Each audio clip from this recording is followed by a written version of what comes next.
Next level पे चलते हैं या नेक्स्ट पार्ट पे चलते हैं, ठीक है। Complete strain, what is strain? Let's see, if you have a wire,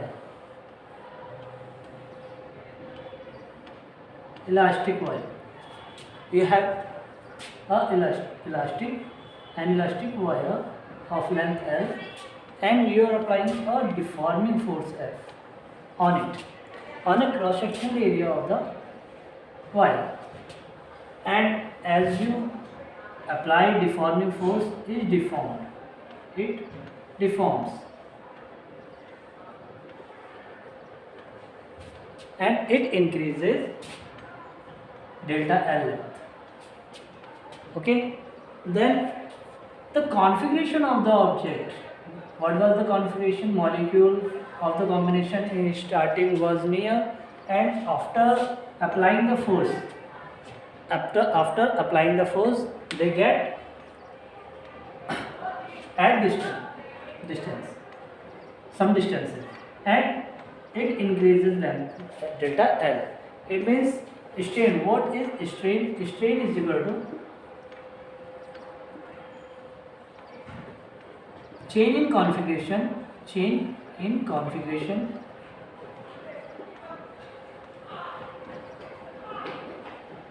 upon original configuration.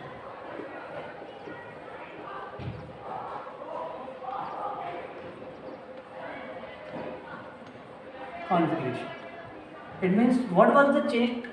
Original configuration was length L, and change in configuration means delta L. कुछ ना कुछ configuration में change आया होगा, as हमने यहाँ पर as we applied a force, ठीक।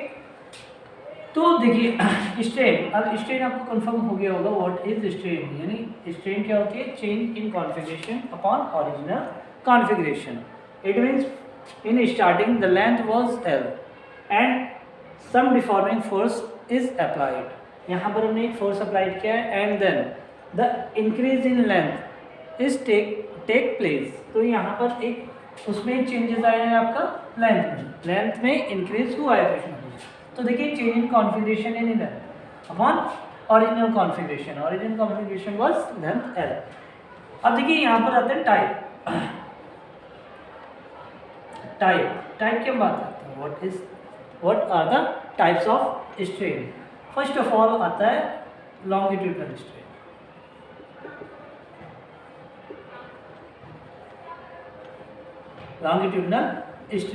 What is longitudinal strain? देखिए longitudinal strain, that is the example of longitudinal strain when the force is applied normally on the surface of the wire के surface में हमने एक force applied किया है and it increases in length. When there is an increase in length, the ratio of length change in configuration means change in length, यानी increase in length upon original length. It means longitudinal strain क्या हो जाएगा? Longitudinal strain हो जाएगा आपके पास, longitudinal strain is equal to आपके पास हो जाएगा change in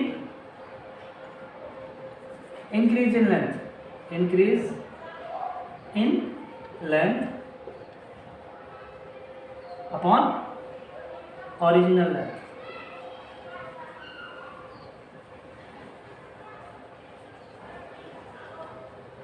Increase in length upon original length. So increase in length is delta L upon L. That is known as longitudinal strain. Means if we have a wire and it is fixed at a surface, एक surface पर हमने इसे fix कर दिया, and at other surface हमें क्या किया है? We are applying a deforming force and some changes take place. कुछ changes यहाँ पर हुए हैं, change in length, ठीक, change in length is occurred.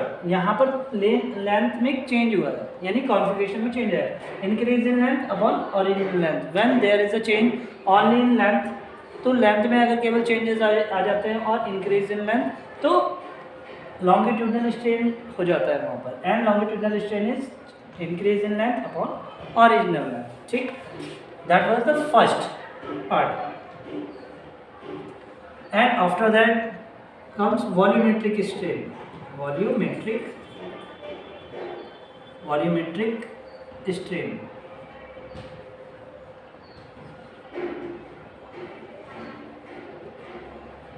Volumetric strain, देखिए what is volumetric strain. Suppose we have a ball, we have a ball and we can apply the force internally or externally in both conditions। तो देखिए suppose we are applying a force, externally, हमने externally एक force लगाया at the surface of the ball, हमने ball के surface पर कोई force लगाया and V was the volume of the ball, and then it reduces, the volume of the ball reduces, इसका volume reduce हो जाता है and it becomes V dash. तो चेंज इन वॉल्यूम क्या हो जाता है, what is change in volume? Change in volume is delta V dash minus V। It means यहाँ पर कंप्रेस्ड किया है so that value of delta V यानी चेंज डिफरेंस इन वॉल्यूम, यानी change in volume is equal to minus delta V। Although we can apply the force outside inside। अगर हम एक example लें किसी बैलून का, अगर हमने बैलून में एयर इन किया तो बैलून में जैसे ही एयर इन होगा उसका वॉल्यूम क्या हो जाएगा, चेंज हो जाएगा, वॉल्यूम बढ़ जाएगा। When there is a change in volume, volume में चेंज हो जाएगा, ठीक है। तो at that time delta V will be positive, उस टाइम पर ये पॉजिटिव हो जाएगा, ठीक है। यानी चेंज इन वॉल्यूम, अगर सेकंड केस की हम बात करें तो सेकंड केस जस्ट अपोजिट हो जाएगा इसका, यानी हम V1 पहला था और लास्ट में V2 वॉल्यूम हो गया, तो यहाँ पर चेंज इन वॉल्यूम क्या हो जाएगा, चेंज इन वॉल्यूम। तो we can use change in volume accordingly, यानी V2 minus V1। It means V2 is greater than V1, V2 is greater than V1 and V dash is less than V in this condition, ठीक। तो यहाँ पर क्या हो जाएगा, delta V will be positive, यहाँ पर डेल्टा V क्या हो जाएगा, पॉजिटिव हो जाएगा। एंड अगर हम यहाँ से इसको निकालना चाहें तो हम यहाँ पर स्ट्रेन निकाल सकते हैं। स्ट्रेन क्या होती है, स्ट्रेन होती है वॉल्यूमेट्रिक स्ट्रेन, क्या हो जाएगी, वॉल्यूमेट्रिक स्ट्रेन। वॉल्यूमेट्रिक स्ट्रेन हो जाएगी आपके पास change in volume, change in volume upon original volume.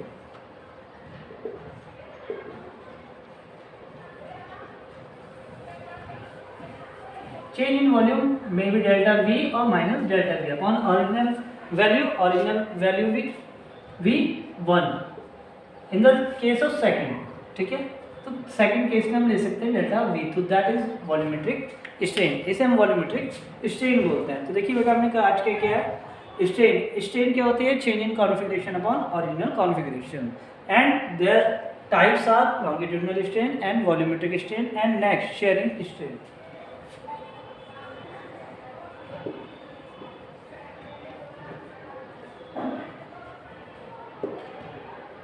Sharing strain. Suppose you have a book.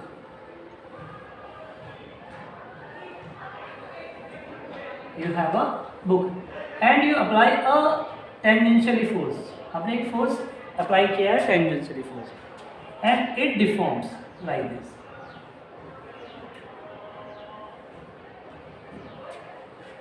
A change in shape occurred in this condition. Only a shape. तो देखिए delta L change and the length, if length L, ये length जो है आपके पास perpendicular length है, यानी perpendicular length L है आपके पास, ठीक है। ये delta and it makes an angle theta. तो देखिए स्ट्रेन क्या होता है, स्ट्रेन यही होता है, यानी स्ट्रेन क्या हुआ, displacement under the force of under the force of tangential force, under the tangential force. यहाँ पर कुछ ना कुछ डिस्प्लेसमेंट हुआ है, it means displacement upon normal length, ये रही आपके पास नॉर्मल लेंथ। तो आपके पास शेयरिंग स्ट्रेन क्या हो जाएगा, तो शेयरिंग स्ट्रेन के लिए आप क्या करोगे, शेयरिंग स्ट्रेन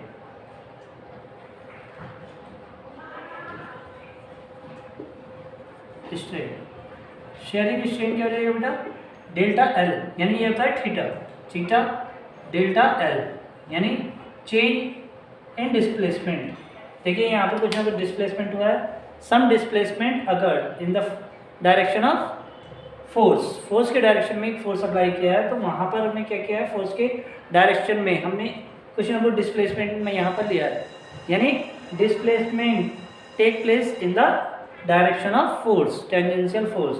तो यहाँ पर कुछ ना कुछ फोर्स हुआ है अपॉन डेल्टा एल, यानी that is the ratio of, या हम ये भी बोल सकते हैं this is the ratio of displacement occur under the force, tangential force upon perpendicular length. ये होगी बेटा आपकी, ठीक है।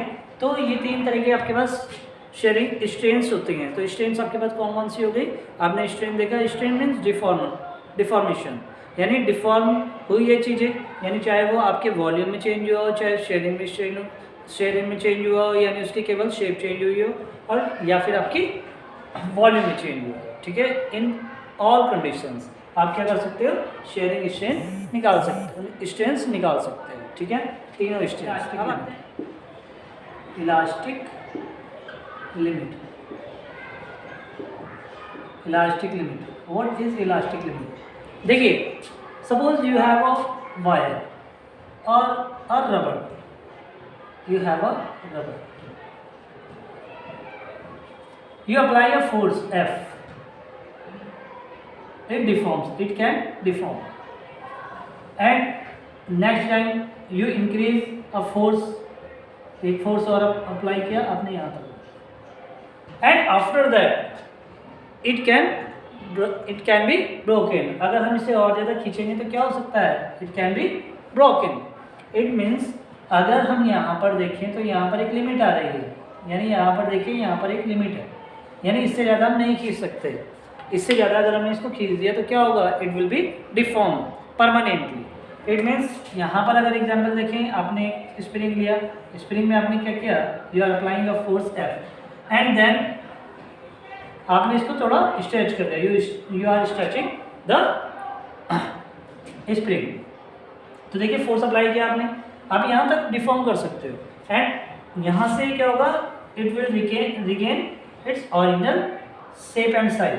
तो यहाँ से वापस आ सकता है, पर एक कंडीशन ऐसी आती है when it will be permanently deform. यानी क्या हो सकता है, अपर लिमिट, यानी upper limit of the elasticity, एक अपर लिमिट होती है जो हमने बताया आपको, ठीक है। देखिए upper limit of elastic, beyond this आप अगर उसको कोई फोर्स लगाते हो, beyond this if you apply a force on it will permanently deform.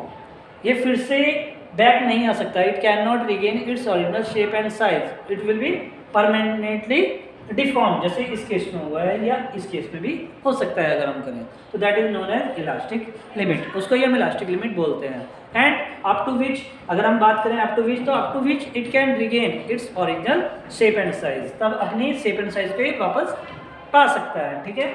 It can regain its original shape and size after removing the force. And after that अगर हम उसकी बात करें कि beyond this, beyond the upper limit के beyond की अगर हम बात करें, अप टू विच तो ठीक है ये रिगेन कर लेगा, पर आफ्टर दिस यानी beyond the upper limit it can permanently deform, it cannot regain its original shape and size, that is known as elastic limit। elastic limit क्या होती है ये मैंने आपको बताया, elastic limit क्या होती है, ठीक है। Next Hooke's law,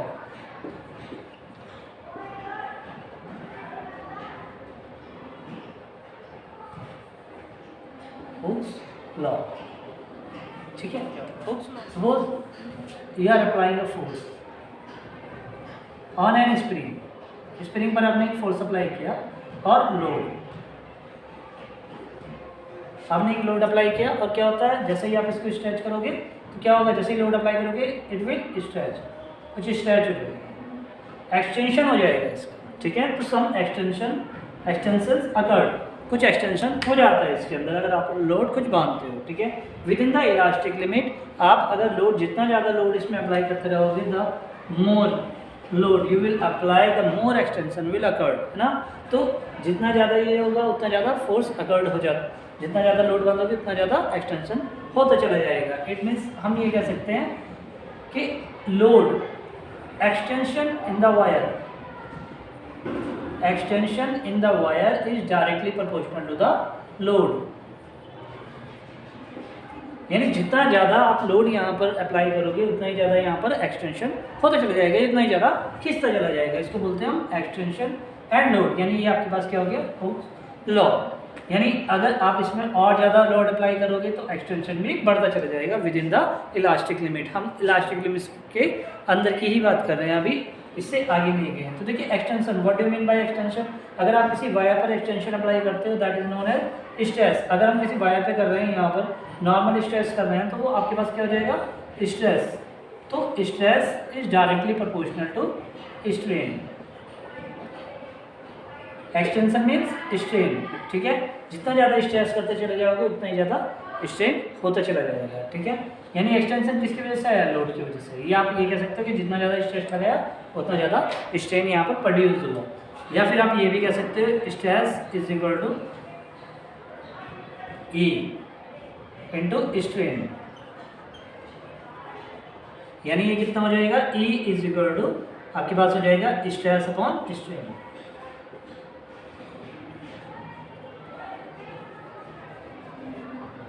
stress upon strain, where E is known as modulus of elasticity.